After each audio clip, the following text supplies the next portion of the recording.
जय हिंद। मैं डॉक्टर हृदय चौधरी, आप सबका स्वागत है मेरे यूट्यूब चैनल HCGK ज्ञान में। आज की इस वीडियो में 13 जनवरी 2024 करंट अफेयर्स से जुड़े बहुत सारे सवाल होंगे जो आपकी आगामी परीक्षाओं में बहुत महत्वपूर्ण होंगे। हर एक परीक्षा में करंट अफेयर्स से जुड़े सवाल ज़रूर पूछे जाते हैं, तो बिना किसी देरी के वीडियो शुरू करते हैं। और पहला सवाल है, हाल ही में भारत में अंतर्राष्ट्रीय विज्ञान महोत्सव 2023 कहाँ हुआ है? अंतर्राष्ट्रीय विज्ञान महोत्सव 2023 कहाँ हुआ है? तो इसका जवाब है फरीदाबाद में। फरीदाबाद में अंतर्राष्ट्रीय विज्ञान महोत्सव 2023 का आयोजन किया गया है। तो हमारा दूसरा सवाल है, हाल ही में किसे रक्षा मंत्रालय में महानिदेशक नियुक्त किया गया है? अभी हाल ही में किसको रक्षा मंत्रालय में महानिदेशक के पद पर नियुक्त किया गया है? तो इसका जवाब है समीर कुमार सिन्हा। ये एक एक प्रश्न आपके लिए बहुत मूल्यवान है, तो बहुत अच्छे से इस वीडियो को देखना, स्किप बिल्कुल नहीं करना है क्योंकि सारे करंट अफेयर्स से जुड़े सवाल हैं। तो तीसरा सवाल है, हाल ही में किस देश ने भारत में हरित ईंधन गठबंधन की शुरुआत की है? किस देश ने भारत के साथ हरित ईंधन गठबंधन की शुरुआत की है? वो देश है डेनमार्क की। आगे बढ़ते हैं और चौथा सवाल है, हाल ही में वाइब्रेट ग्लोबल समिट में किस देश के राष्ट्रपति मुख्य अतिथि रहे? यानी कि जो समिट हुई थी उसमें किस देश के राष्ट्रपति मुख्य अतिथि के रूप में शिरकत की थी? तो इसका जवाब है UAE। आगे बढ़ते हैं और क्वेश्चन नंबर 5, हाल ही में IIT मद्रास का एक नया कैंपस किस देश में खुलेगा? बहुत इंपॉर्टेंट क्वेश्चन है साथियों।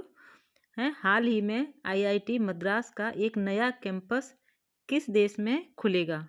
तो इसका सही जवाब है श्रीलंका में।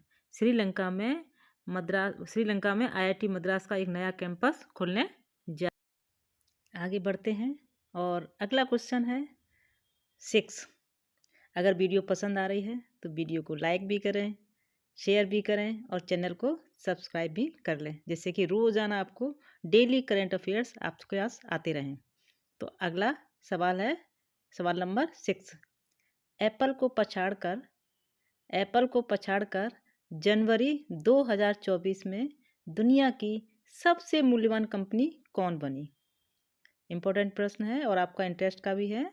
एप्पल को पछाड़कर जनवरी 2024 में दुनिया की सबसे मूल्यवान कंपनी कौन बनी? इसका आंसर है माइक्रोसॉफ्ट। और आगे बढ़ते हैं और अगला सवाल है क्वेश्चन नंबर 7। राष्ट्रीय युवा दिवस, ये अभी बहुत हाईलाइट रहा है, राष्ट्रीय युवा दिवस, और इससे संबंधित कई प्रश्न हैं, कल की वीडियो में भी हमने बना के दिए हैं। राष्ट्रीय युवा दिवस 2024 का शुभंकर किसको बनाया है? ये प्रश्न आ सकता है आगामी परीक्षाओं में, याद रखिएगा। राष्ट्रीय युवा दिवस 2024 का शुभंकर किसको बनाया है? तो इसका जवाब है शेकरू, यानी कि गिलहरी, ये शुभंकर था। और आगे बढ़ते हैं क्वेश्चन नंबर 8 है, हाल ही में कहाँ के बेसन के लड्डू को GI टैग मिला है?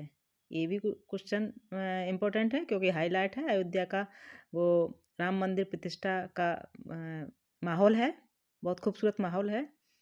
तो क्वेश्चन नंबर 8, हाल ही में कहाँ के बेसन के लड्डू GI टैग मिला है?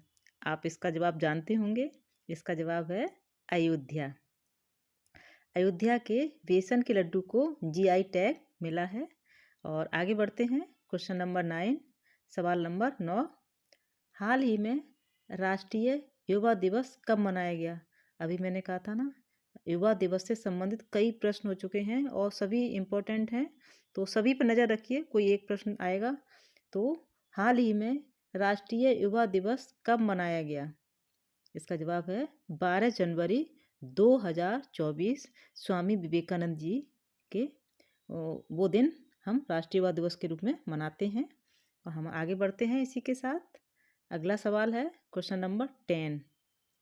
अमेरिकी प्रतिनिधि सभा के स्पीकर के रूप में किसे चुना गया है? अमेरिकी प्रतिनिधि सभा के स्पीकर के रूप में किसे चुना गया है? ये भी महत्वपूर्ण सवाल है। इसका आंसर है केविन मैकार्थी। केविन मैकार्थी को अमेरिकी प्रतिनिधि सभा के स्पीकर के रूप में नियुक्त किया गया है, चुना गया है। और वीडियो पसंद आ रही है तो उसको लाइक भी करते रहिए, शेयर भी करते रहिए। और अगर किसी सवाल का जवाब आपको मालूम है तो कमेंट बॉक्स में जवाब दे सकते हैं। हमें भी मालूम रहेगा कि आपकी कितनी तैयारी ज़ोर शोर से चल रही है। तो करंट अफेयर्स के ये क्वेश्चन आपको लगातार मिलते रहेंगे वीडियो में। आगे बढ़ते हैं इसी के साथ। और अगला सवाल आपके सामने है क्वेश्चन नंबर 11। केसरीनाथ त्रिपाठी का निधन हुआ है। उन्होंने किस राज्य की विधानसभा के अध्यक्ष के रूप में कार्य किया? यानी कि अभी उनका निधन हुआ है, उन्होंने अपने समय में किस राज्य की विधानसभा के अध्यक्ष के रूप में कार्य किया है? इसका आंसर है उत्तर प्रदेश। उत्तर प्रदेश राज्य की विधानसभा के अध्यक्ष के रूप में उन्होंने कार्य किया है, अपनी सेवाएं दी हैं। आगे बढ़ते हैं और क्वेश्चन नंबर 12 हमारा 12वां सवाल है। हाल ही में प्रवासी भारतीय दिवस का कौन सा संस्करण शुरू हुआ है? अभी हाल में जल्दी में ही किया गया है। प्रवासी भारतीय दिवस का कौन सा संस्करण शुरू हुआ है? तो इसका आंसर है 17वां संस्करण शुरू किया गया है प्रवासी भारतीय दिवस का।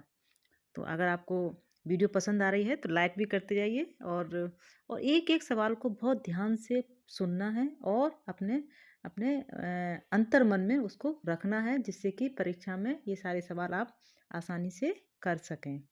आगे चलते हैं और क्वेश्चन नंबर 13 हमारा 13वां सवाल है। संघ लोक सेवा आयोग यूपीएससी, संघ लोक सेवा आयोग यूपीएससी के सदस्य के रूप में किसको नियुक्त किया गया है? इम्पोर्टेंट प्रश्न है। आगामी परीक्षा में ये करंट अफेयर से जुड़ा सवाल है और करंट अफेयर से सवाल जरूर पूछे जाते हैं। 4-5 क्वेश्चन जरूर आते हैं हर एक परीक्षा में। किसी भी परीक्षा की आप तैयारी कर रहे हैं तो उसमें करंट अफेयर्स के सवाल जरूर आते हैं। हाँ, तो हमारा सवाल था संघ लोक सेवा आयोग यूपीएससी के सदस्य के रूप में किसे नियुक्त किया गया है? इसका जवाब है शीलवर्धन सिंह। याद रखिएगा, शीलवर्धन सिंह को यूपीएससी के सदस्य के रूप में नियुक्त किया गया है। आगे चलते हैं और क्वेश्चन नंबर 14 हमारा 14वां सवाल है। 12 जनवरी को विश्व तमिल दिवस कहाँ मनाया गया था? 12 जनवरी को विश्व तमिल दिवस कहाँ मनाया गया था? तो इसका आंसर है चेन्नई में। चेन्नई में विश्व तमिल दिवस मनाया गया है। और अगर सवाल के जवाब आपको आ रहे हैं, आंसर आ रहे हैं, तो कमेंट करके हम तक ज़रूर पहुंचाएं। जब हम कमेंट पढ़ते हैं और आपके सही आंसर होते हैं, हमें दिल से खुशी होती है। लगता है कि हमारे प्यारे प्यारे छात्र बहुत अच्छी तैयारी कर रहे हैं।